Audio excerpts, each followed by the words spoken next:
Pushpa 2 movie block buster hit అయిన happiness లో ఉన్న ఐకాన్ స్టార్ అల్లు అర్జున్ కి తెలంగాణ గవర్నమెంట్ షాక్ ఇచ్చింది. పుష్ప 2 మూవీ బెనిఫిట్ షో తొక్కిసలాట్లో చనిపోయిన రేవతి గారి విషయంలో అల్లు అర్జున్ ని తెలంగాణ పోలీసులు అరెస్ట్ చేశారు. మధ్యంతర బెయిల్ మీద శనివారం మార్నింగ్ 6:30కి అల్లు అర్జున్ ని విడుదల చేశారు. ఈ మ్యాటర్ పై సోషల్ మీడియాలో పాజిటివ్ గా ఎంతమంది స్పందించారు, నెగిటివ్ గా కూడా అంతే మంది స్పందించారు. అసలు అల్లు అర్జున్ అరెస్ట్ కి కారణం సక్సెస్ మీట్ లో అల్లు అర్జున్ తెలంగాణ సీఎం రేవంత్ రెడ్డి పేరుని మర్చిపోవడమా, లేక ప్రజల ఒత్తిడి వల్లనే అరెస్ట్ చేశారా? అసలు రేవతి గారి మరణానికి కారణం ఎవరో మనం ఈ వీడియోలో తెలుసుకుందాం. పుష్ప 2 మూవీ రిలీజ్ కి 1 డే ముందు అంటే బుధవారం నైట్ హైదరాబాద్ లోని సంధ్య థియేటర్లో పుష్ప 2 మూవీ బెనిఫిట్ షో వేశారు.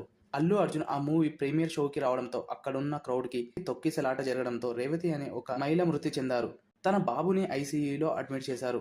అసలు ఏం జరిగిందంటే 4th డిసెంబర్ బుధవారం నైట్ 9:30కి హైదరాబాద్ లోని సంధ్య థియేటర్ కి పుష్ప 2 మూవీ చూడడానికి రేవతి గారి భర్త అండ్ ఇద్దరు పిల్లలతో అడ్వాన్స్ బుకింగ్ చేసుకుని థియేటర్ కి చేరుకున్నారు. అక్కడికి హీరో అల్లు అర్జున్ వస్తున్నాడనే ఇన్ఫర్మేషన్ కూడా పోలీసులకు ఇవ్వలేదు.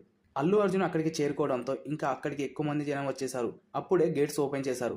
ఆ క్రౌడ్ లో తొక్కిసలాటలో రేవతి గారు అక్కడికక్కడే మృతి చెందారు. వాళ్ళ బాబు సృహ తప్పి పడిపోయాడు. సో ఈ విషయాన్ని సీరియస్ గా తీసుకున్న పోలీసులు అల్లు అర్జున్ ని అరెస్ట్ చేశారు. సో ఇదంతా జరగడానికి కారణం ఎవరు? ముందుగా తప్పు ఎవరిదంటే 100కి 200% తప్పు రేవతి గారి ఫ్యామిలీదే. అది బెనిఫిట్ షో. అసలే పుష్ప 2 మూవీకి ఎక్స్పెక్టేషన్స్ పీక్స్ లో ఉన్నాయి.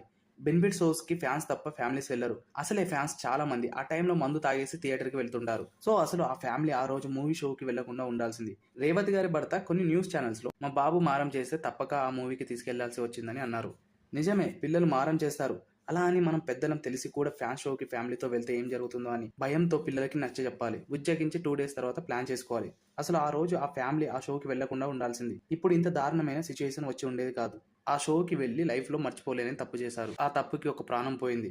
నెక్స్ట్ తప్పు అల్లు అర్జున్ది. 100% లో 50% తప్పు అల్లు అర్జున్ది కూడా ఉంది. ఆల్రెడీ పుష్ప 2 మూవీకి చాలా హైప్ ఉంది. ప్రమోషన్స్ కూడా చేయాల్సిన పని లేదు. అయినా కూడా హెచ్చులకు పోయి అల్లు అర్జున్ ప్రీమియర్ షోకి వెళ్ళాడు. పోలీసులు పర్మిషన్ క్యాన్సిల్ చేసినా కూడా రోడ్ షో చేస్తూ వెళ్ళాడు. ఫస్ట్ డే మూవీ రిలీజ్ అవుతుందంటే ఎంత క్రౌడ్ ఉంటుందో అల్లు అర్జున్కి తెలియదా? ఇలా జరగాలి అని ఎవరు కోరుకోరు. బట్ అల్లు అర్జున్ది కూడా ఇందులో చాలా తప్పు ఉంది. ఇంకా ఆ కుటుంబానికి 25 లక్షల ఆర్థిక సాయం ఇస్తామని చెప్పాడు. ఇంకా ఫ్యూచర్ లో తన పిల్లలకి అన్ని విధాలుగా సహాయపడతానని చెప్పాడు. ఇంకా అల్లు అర్జున్ ని అరెస్ట్ చేయడం కరెక్టా కాదని అంటే అరెస్ట్ చేయడంలో తప్పే లేదు. చట్టం ముందు అందరూ సమానులే.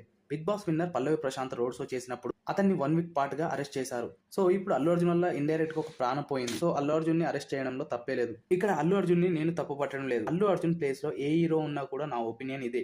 ఒక మనిషి ప్రాణం కంటే 1 day జైల్లో ఉండడం అంత పెద్ద విషయం ఏం కాదు. అల్లు అర్జున్ 1 day జైలుకి వెళ్తే అల్లు అర్జున్ ఫ్యామిలీకి కాలరాత్రి అంటే మరి చనిపోయిన రేవతి గారి కుటుంబానికి ఎన్ని కాలరాత్రులు గడపాలి? సో నా ఒపీనియన్ అయితే చట్టం ముందు అందరు సమానులే. రేపు అల్లు అర్జున్ ని నిర్దోషి అని కోర్టు తీర్పు చెప్తే అది కూడా హ్యాపీనే. ఇంకొంతమంది పుష్ప 2 సక్సెస్ మీట్ లో అల్లు అర్జున్ తెలంగాణ సీఎం రేవంత్ రెడ్డి గారి పేరును మర్చిపోవడం వల్ల ఇలా అరెస్ట్ చేశారని అంటున్నారు. అసలు దానికి దీనికి అసలు సంబంధమే లేదు. అలా అరెస్ట్ చేయాలంటే పేరు మర్చిపోయిన 2 days లోనే అరెస్ట్ చేసేవారు. కానీ ఈ విషయంపై ప్రజల నుండి చాలా ఒత్తిడి ఏర్పడింది కాబట్టి ప్రభుత్వం అల్లు అర్జున్ ని అరెస్ట్ చేయాలని నిర్ణయించుకుంది. ఇప్పటికైనా ఫ్యామిలీ ఆడియన్స్ ఎంత ఫేవరెట్ హీరో మూవీ అయినా కూడా ఫస్ట్ డే ఫ్యామిలీతో మూవీకి వెళ్ళకండి. వీలైతే ఒక 10 days అయిపోయాక వెళ్ళండి. ఇంకా కుదిరితే చక్కగా ఓటీటీలోకి వచ్చాక చూసుకోండి. అంతేకాని ఇలా మూవీస్కి వెళ్ళి ప్రాణాల మీదకి తెచ్చుకోకండి. ఎవరు ఎన్ని మాట్లాడినా, ఎవరు ఎంత ఆర్థిక సహాయం చేసినా పోయిన ప్రాణం తిరిగి రాదు. మళ్ళీ ఇలాంటి ఇన్సిడెంట్స్ జరగకుండా చూసుకుంటే చాలు. సో ఫ్రెండ్స్, ఈ సంఘటనపై మీ ఒపీనియన్ని కామెంట్ చేయండి.